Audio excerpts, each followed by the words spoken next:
Hello guys, आप सब कैसे हो? आई होप आप सब अच्छे होंगे। आज हम जीन पियाजे के संज्ञानात्मक विकास की अवस्थाओं के बारे में पढ़ेंगे। उन्होंने संज्ञानात्मक विकास की 4 अवस्थाएं दी और ये क्वेश्चन बार बार टेट के एग्ज़ाम में रिपीट होता है। तो ये इनकी 4 अवस्था हैं। फर्स्ट है संवेदी पेशी अवस्था, संवेदनात्मक गामक अवस्था। ये 0 से 2 वर्ष की होती है। इसे सेंसरी मोटर स्टेज भी कहा जाता है। इस अवस्था में बच्चा अपनी ज्ञानेंद्रियों के माध्यम से सीखता है। इसमें वस्तु स्थायित्व का गुण आ जाता है, यानी बच्चा अपने दिमाग में वस्तु की छाप बनाना शुरू कर देता है, जिससे वह छिपी हुई वस्तु को ढूंढ लेता है।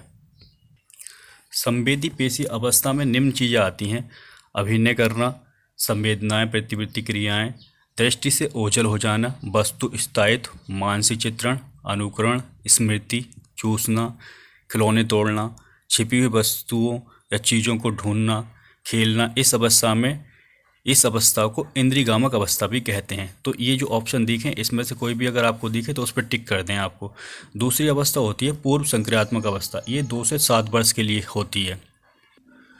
ये क्रिया करने से पहले की अवस्था है। इसमें बच्चा सामने आने वाली चीज़ों को देख पाएगा, समझ पाएगा, लेकिन कोई क्रिया कर पाएगा। इसके अंतर्गत निम्न आते हैं।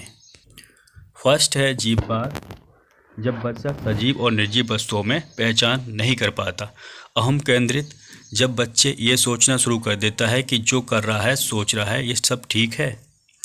अपलटावी, इसमें बच्चा वस्तुओं, संख्याओं, समस्या आदि को उलटना पलटना नहीं सीख पाता। मुद्रा, दूरी, भार, ऊंचाई आदि के कॉन्सेप्ट की कमी इसी अवस्था में होती है। केंद्रीकरण, जब बच्चा किसी वस्तु की सारी विशेषताओं को छोड़कर केवल एक विशेषता पर ध्यान देता है। पूर्व संक्रियात्मक अवस्था में आने वाले जैसे विचारों की अनुत्क्रमणीयता, अहम, आत्मकेंद्रिता, जीववाद, सूचकता, विभेदीकरण और पलटावी। तीसरी अवस्था है मूर्त संक्रियात्मक अवस्था। ये 7 से 11 वर्ष के लिए होती है। इस अवस्था में बच्चा सामने रखी हुई चीज़ों को देखकर ही कुछ कर सकता है या उन पर चिंतन करना शुरू कर देता है। इस अवस्था में अपलटावी, जीववाद, मुद्रा, भार आदि का कॉन्सेप्ट का गुण आ जाता है। यानी जब बच्चा उदाहरण के ऊपर आधारित होकर तर्क करने लगता है, जैसे पेड़ जरूरी है या नहीं, हमारे लिए बच्चा आंसर करता है क्योंकि इसमें ये हमें क्या देता है, ऑक्सीजन मिलती है पेड़ से। तो ये तर्क करना शुरू कर देता है। मूर्त संक्रियात्मक अवस्था में आने वाले हैं जैसे तार्किक चिंतन, मूर्त चिंतन, पलटावी गुण, गणितीय सुरक्षा रखना, संरक्षण, संक्रियाओं का ज्ञान, वर्गीकरण, आगमनात्मक तर्कण, अनुभव के आधार पर सोचना, विचारों की उत्क्रमणता, दूसरों के दृष्टि को समझने की योग्यता, वास्तविक चित्रण। ये वर्ड जो देखें वहाँ पर टिक कर दें, वही आंसर होगा आपका। अब इसकी 4th स्टेज देख लेते हैं। 4th है अमूर्त औपचारिक संक्रियात्मक अवस्था। 11 वर्ष से ऊपर की अवस्था होती है।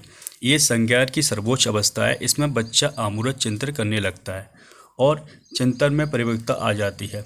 निगमनात्मक तर्कण, इसमें बच्चा नियमों के ऊपर तर्क करने लगता है। मैथ के क्वेश्चन जैसे माइंड में ही सॉल्व कर देता है क्योंकि इसमें नियम पता है।